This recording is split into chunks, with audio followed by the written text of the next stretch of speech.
सरस्वती का वेदों और शास्त्रों में एक अलग ही स्थान दिया गया है। लेकिन आज हम आपको उस स्थान के बारे में बताने जा रहे हैं जहां मां सरस्वती पहली बार प्रकट हुई थी। वो स्थान देश के ही देवभूमि उत्तराखंड में मौजूद है। दरअसल चमोली में बद्रीनाथ मंदिर से 3 किलोमीटर आगे जाने पर आपको सरस्वती नदी का उद्गम दिखेगा। मान्यता है कि इसी जगह पर मां सरस्वती पहली बार प्रकट हुई थी। यहाँ सबसे हैरानी की बात यह है कि सरस्वती नदी की धारा भी यहाँ पर एक मुख की आकृति के रूप में बहती है। कहाँ है माणा? माणा गांव उत्तराखंड के चमोली जिले में है। ये छोटा सा गांव है जो भारत के आखिरी छोर पर है। जिस वजह से अभी तक इसे आखिरी गांव कहा जाता था, पर अब ये देश का प्रथम गांव कहलाया जाने लगा है, क्योंकि प्रधानमंत्री नरेंद्र मोदी का कहना है कि देश की सीमाओं पर बसा हर गांव देश का पहला गांव ही है। इसे नजरअंदाज नहीं किया जा सकता है। माणा गांव भारत तिब्बत सीमा से सटा हुआ है। यहाँ व्यास और गणेश गुफा भी है। ऐसी मान्यता है कि यहीं बैठकर वेद व्यास ने गणेश जी को महाभारत बोलकर सुनाई थी। इसी जगह पर सरस्वती और अलकनंदा नदियों का संगम होता है। इस गांव की ऊंचाई समुद्र तल से 18,000 फुट ऊंची है। माणा गांव में लगभग 60 घर हैं और 400 लोग रहते हैं, जिनमें से अधिकांश घर 2 मंजिला है। माणा गांव अपनी प्राकृतिक सुंदरता, पौराणिक स्थलों और आध्यात्मिक महत्व के कारण पर्यटकों के लिए एक लोकप्रिय स्थान है। ये गांव बद्रीनाथ धाम से महज 3 किमी दूर है।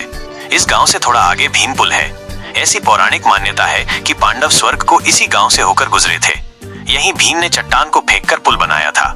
सर्दियों में ये गांव बर्फ से ढक जाता है और यहाँ के लोग निचले इलाके में आ जाते हैं। ये पूरा इलाका सर्दियों में बर्फ की मोटी मोटी चादरों से ढक जाता है और सर्दी खत्म होने के बाद वापस लोग इस गांव में लौटते हैं। ये गांव चारों तरफ से हिमालय की पहाड़ियों से घिरा है। यहाँ आपको सामने बर्फ से ढका हुआ हिमालय दिखेगा, जिसकी चोटियां इतनी चमकीली हैं कि आप मोहित हो जाएंगे। यहाँ का वातावरण बेहद साफ सुथरा है। इसके अलावा बसंत पंचमी पर ज्ञानदायिनी और विद्यादायिनी मां सरस्वती का जन्मोत्सव भी मनाया जाता है। पौराणिक मान्यताओं के अनुसार बसंत पंचमी के दिन मां सरस्वती का प्राकट्य हुआ था। इस दिन चारों ओर का वातावरण पीत वर्णित हो जाता है। खेत में सरसों के फूल लहलहाते हैं और पीले रंग के वस्त्र पहनकर ही मां सरस्वती की पूजा की जाती है। सरस्वती माता की कृपा से सभी भक्तों को विद्या, बुद्धि और शक्ति प्राप्त होती है। दरअसल उत्तराखंड में सरस्वती नदी की धारा एक शक्ल बनाती है। इसे मां सरस्वती का मुख भी कहा जाता है।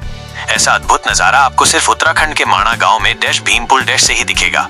नदी की धारा पर जब सूर्य की रोशनी पड़ती है तो सामने इंद्रधनुष के 7 रंग नजर आते हैं। कहा जाता है कि ये 7 सुर हैं जो देवी सरस्वती की वीणा के तारों में बसे हैं। भीमपुल जो कि पांडवों द्वारा बनाया गया था और वसुधारा झरना माणा गांव के अन्य प्रमुख आकर्षण हैं। भीमपुल से सरस्वती नदी धरातल के अंदर बहती हुई देखी जा सकती है।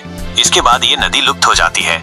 महाभारत में भी सरस्वती नदी के अदृश्य होने का वर्णन है। आज भी हरियाणा और राजस्थान के कई स्थानों पर सरस्वती नदी के धरातल के भीतर बहने की बातें कही जाती हैं। राजस्थान में तो सरस्वती नदी को धरती पर लाने के लिए प्रोजेक्ट तक बनाया गया, लेकिन शायद ही कभी कोई इस नदी के असली रहस्य को जान और समझ पाए। माना जाता है कि उत्तराखंड के इस दिव्य स्थान से ही पांडवों ने स्वर्ग की यात्रा की थी। यही नहीं, महर्षि वेद व्यास जी ने इसी स्थान पर महाभारत की रचना की थी। इसी जगह पर मां सरस्वती का एक दिव्य मंदिर भी है। कहा जाता है कि गंगा, यमुना और सरस्वती के बीच में हुए विवाद की वजह से देवी सरस्वती को नदी के रूप में यहाँ प्रकट होना पड़ा था। श्रीमद् भागवत पुराण और विष्णु पुराण में भी इस कथा का जिक्र किया गया है। देवी सरस्वती का ये मंदिर दिखने में तो छोटा है, लेकिन इसका महत्व बड़ा है। कहा जाता है कि इस मंदिर में दर्शन करने से और देवी सरस्वती का मन से ध्यान करने पर जीवन में कुछ अच्छी घटनाएं होनी शुरू हो जाती हैं। यहीं पर यानी सरस्वती नदी के ठीक ऊपर एक बड़ी सी शिला है, जिसे भीमशिला भी कहा जाता है।